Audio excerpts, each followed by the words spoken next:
त्यांचं मनपूर्वक स्वागत. एकदा जोरदार टाळ्या वाजूया सरनाईक साहेबांसाठी. परिवहन खात्याची धुरा सांभाळल्यानंतर परिवहन खात्यामध्ये किती आमूलाग्र बदल होत आहेत हे आपल्याला प्रत्येकी वर्तमानपत्रातून आणि दूरदर्शनवरच्या वृत्तवाहिन्यांमधून पाहायला ऐकायला मिळतं आहे. पण निर्विवादपणे ते आपल्या प्रत्येकापर्यंत पोहोचेल यासाठी कटिबद्ध असणारे मंत्री म्हणून आज ते ख्यातकीर्त झाले. आपल्या अत्यंत कमी काळामध्ये त्यांनी ही जी प्रगती साधली आहे आणि महाराष्ट्राच्या जनतेला प्रवासाची सुविधा उपलब्ध व्हावी यासाठी ते मेहनत घेत आहेत. त्याबद्दलही आपण एकदा जोरदार त्यांचं टाळ्या वाजवून अभिनंदन करूया. आणि या संस्कृती आर्ट फेस्टिवलसाठी सुद्धा आपलं मनपूर्वक अभिनंदन. सरनाईक साहेब, या निमित्तानं आपण सर्वांना शुभेच्छा द्याव्यात अशी सर्वात प्रथम आपल्याला विनंती आहे. सर्वप्रथम आपल्या सगळ्यांचं संस्कृती आर्ट फेस्टिवलमध्ये मनापासून स्वागत. आमचे सहकारी विक्रमभाई या ठिकाणी आहे, सचिन मांजरेकर आहे, निशाताई आहे, पूजाताई आहे, ते सर्व शिवसेनेचे पदाधिकारी त्या ठिकाणी आहे. आणि हा मंच 3 वर्षापासून चालू केलेला आहे. कारण मला आता काही लोक भेटली, मला अभिमान वाटतो ह्या गोष्टीचा की पासून उपवनच्या निसर्गरम्य परिसरामध्ये ठाण्यामध्ये आम्ही संस्कृती आर्ट फेस्टिवल चालू केला आणि प्रचंड प्रतिसाद त्याला मिळाला. मला मीरा भाईंदर शहरातील जनता त्यावेळेस बोलत होती की साहेब तुम्ही आमदार फक्त ठाण्याचे नाही आहे, तुम्ही आमदार मीरा भाईंदरचे सुद्धा आहात. तर मीरा भाईंदर सुद्धा आर्ट फेस्टिवल चालू करा. आणि मी काही वर्षापूर्वी तो चालू केला. आज एक कपल मला ह्या ठिकाणी भेटलं, म्हणे मी ठाण्याला होती, लग्न करून मीरा भाईंदरला आली. लग्नाच्या आधी उपवन आर्ट फेस्टिवल कधी येतं याची वाट बघायची आणि उपवन आर्ट फेस्टिवलला हजेरी लावायची. 4 दिवस कसे निघून जायचे मला कळायचं नाही, कारण मी 365 दिवसातून 361 दिवस हे सणवसते, कारण 4 दिवस मला फेस्टिवल ते माझ्या आयुष्यातले असं वाटत होतं. आणि मी लग्न होऊन मीरा भाईंदरला आले आणि मला अभिमान वाटतो की मला ठाण्यासारखंच आता मीरा भाईंदरला वाटायला लागलं की मीरा भाईंदरला सुद्धा आर्ट फेस्टिवल आपल्या माध्यमातून चालू झालंय.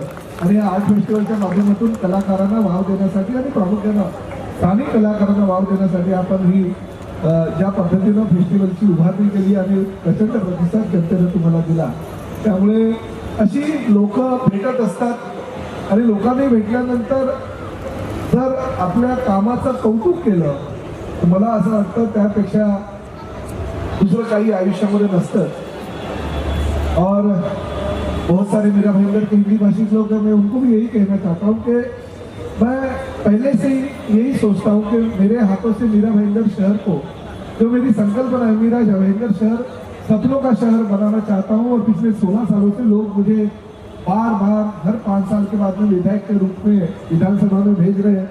और आज उन्हीं के बदौलत, इन्हीं जनता के बदौलत मैं आज राज्य का मंत्री हूँ, इसका मुझे गौरव है.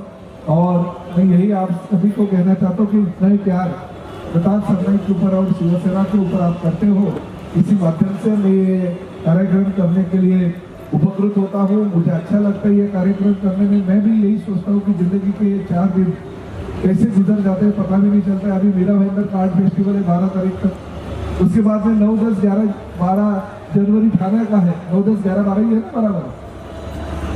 तो ये 4-4 दिन कैसे जिंदगी के निकल जाते हैं. हमारे सभी लोग कैसे कार्यक्रम में प्रतिसाद देते हो देखते हुए ऐसा लगता है कि चलो हम लोक प्रतिनिधि के रूप में जैसे लोगों के काम करते रहते हैं, विकास के काम करते रहते हैं, उसी तरह से लोगों के लिए ये जो कल्चरल एक्टिविटी होती है वो करते हैं. और लोगों को बहुत अच्छा लगता है ये एक्टिविटी से, तो मन प्रसन्न हो जाता है. मैं फिर एक बार ज़्यादा वक्त नहीं लेता हूँ, मगर ये मंच जो आपके लिए है, आपके कलाकारों के लिए, आपके बच्चों के लिए, ये मंच ऐसे ही दिन ब दिन प्रगति करते रहेगा. इसलिए ये फेस्टिवल को जो प्यार आप आज दे रहे हो वो कायम रखिए. धन्यवाद. और साथ ही मैं ये भी कहना चाहता हूँ कि जो मेरी संकल्पना है मीरा भाईंदर शहर को सपनों का शहर बनाने की, वो मेरे संकल्पना जो है उसमें आपका उतना ही योगदान होना चाहिए और योगदान आप जरूर देंगे. धन्यवाद. जय हिंद, जय भारत.